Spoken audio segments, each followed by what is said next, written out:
authority? Is there consent? Who has access? What are the controls? And that's where the cybersecurity community comes in, because your privacy folks are probably not going to know which controls should be applied to various systems. So it's a partnership doing a PIA. You got to have your legal folks, your contracting officers. You got to have your cybersecurity folks, the privacy folks, working through those questions to ensure that it's a succinct answer that anyone could read and understand. Remember, the PIA is actually written for members of the public. It's not written for a technocrat to read. It's written in a way, and a lot of them have to be posted to our public websites where you could go to any agency and actually read the privacy impact assessment. It should give you a vote of confidence that if you're dealing with the agency and you're providing information, personal information, that there's a strong possibility that that information is going to be well protected versus no PIA or a PIA that's simply yes or no or ambiguous questions. So again, the PIA key documentation, if you have an incident, the first question the auditor asks after who is the privacy officer, show me the PIA. And if you've got that, you start off on solid ground. But if you don't have that, the storyline gets much worse. It sounds, that we all theoretically do our data flows and our designs. We run a tool before our PIAs, and to be perfectly frank, our business owners find out more about what they're doing through that tool. You've got to have that conversation. Not only what kind of data what they're gathering, but how they're using it. It's a real way to open up a conversation, no matter what your role is here. Enterprise architecture or anything else. It's a way to get to the business owner and really understand the process they're trying to do. Which again goes back to the comments about getting in early from the privacy team and involving them. Great. We're talking a bit here about, in essence, some sort of compliance, if you will.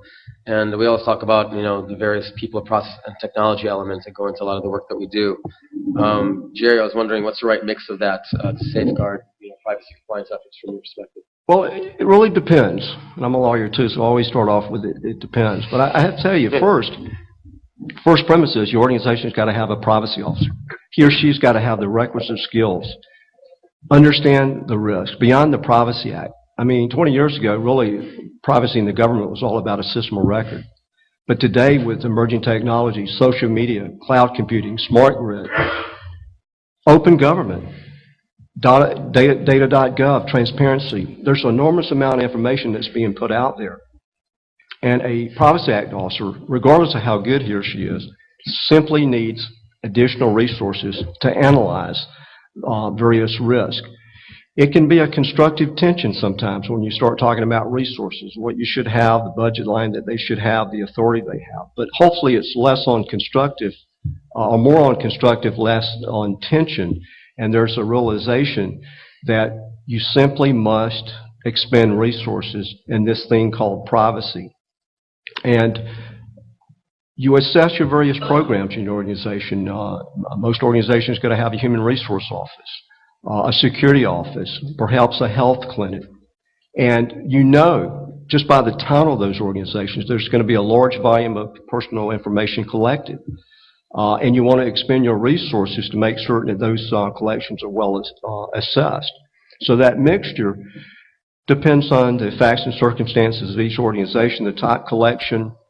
I think it's important to have a standing committee, and in Energy we have that, an Energy Steering Committee. It's made up of legal counsel, cybersecurity technicians, system owners, representatives from each program. We meet periodically. We're assessing risk, especially as it relates to new technology before money is expended.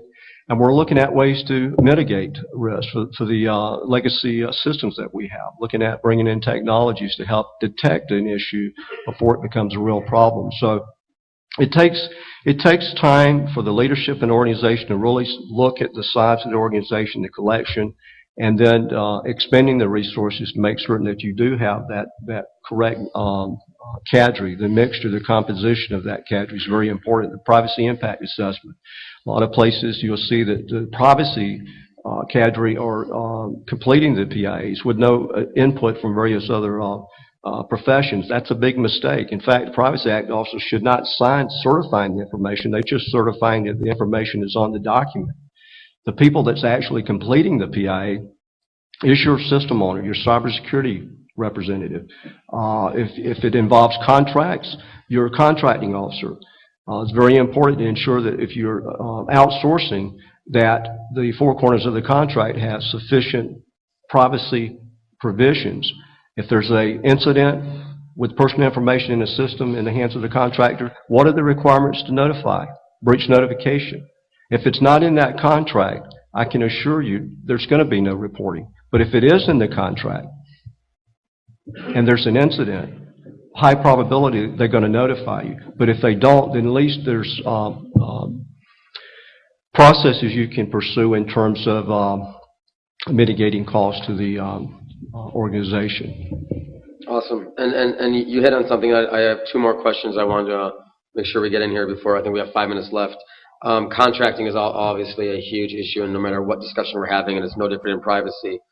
Ned, this is, I think, most appropriate to start off with you. We obviously have a trend right now to contract more and more of our services and even infrastructures. So how has this trend affected privacy, and how have you addressed it, and what are some advice that you can give to the audience members? I think it was Jonathan who talked about controls earlier, so let me start there. We contract out. We came from an agency of 4,000 people. We're now 12,000. We blew up to that size in 3 months. Also about 3,000 contractors. When we take a bank on Thursday night, a great majority of that staff is contractors. So a lot of our services are contracted out. The assets that we keep are contracted out. So controls, I'm the token security non-lawyer guy here, so I've got to talk about controls. PAs are important to figure out what we're doing. But we took down, I said 10 banks, average number of customers, 3 to 10 million accounts. I'm sorry, I said customers, 3 to 10 million accounts over the weekend. I essentially had all your personal information over the weekend. A lot of that's going through customers. So PIs is important to know what we have. You really need good contracting clauses, very tight contracting clauses, specific into your SDLC or other places. Then we essentially apply an internal privacy review. On top of the PIA PTAs that the gentlemen have been talking about, we do an internal assessment. Think of it, one of the old Gartner 4-quadrant pieces. Maturity level on one side, likelihood of loss on the other. And we go through each contractor and try to look at importance, likelihood of loss. So we can target the contractors. I said I had over 150 contracts just this year. We're a fairly small agency. We can't look at them. So we had to come up with essentially a heat map of the ones we need to focus on. Then we built on the NIST guidance from security, which I would never claim with the other gentleman here. It covers all the privacy. Although there is about to be a privacy appendix added to 853A, which should be very helpful. We essentially went out, and because we're quasi-independent, we went out to something called the Financial Services Roundtable. It's essentially banks, other financial holding companies, and they have something called the Business IT Security Assessment. Which if you're curious about it, it's out on the internet and very useful. It's a NIST-like tool, but it's essentially a questionnaire. And we send that out to every contractor. Based on the responses we get back, we again rank them into that heat kind of map to figure out who to go out after. And then we'll do what might be considered normal security reviews. We're doing site visits of key contractors that don't rate well in those systems. I'm sorry, on the BITS assessment. We've actually gone and done application code reviews, more of a security side. But all based on the fact that it's a privacy potential risk. Awesome. And lastly, as we close it out, I have one more question that I want to get to Jonathan. If we can, maybe a few of you can answer this. We've got a couple minutes only. Privacy has been huge lately, first a couple years ago because of social media and Facebook and all that. Now it's cloud computing. I'm just curious if any of you guys, Jonathan, starting with you, have any theories as to what the next big thing will be, that new technology that will make privacy yet again a huge deal. Well, I think we're sort of on the front end of it now where, you were just, everybody had mentioned sort of the little file hidden in the iPhone that suddenly can tell you where you are. And I think that sort of location tracking, geo information, things that really start to, especially in government hands. I mean, it's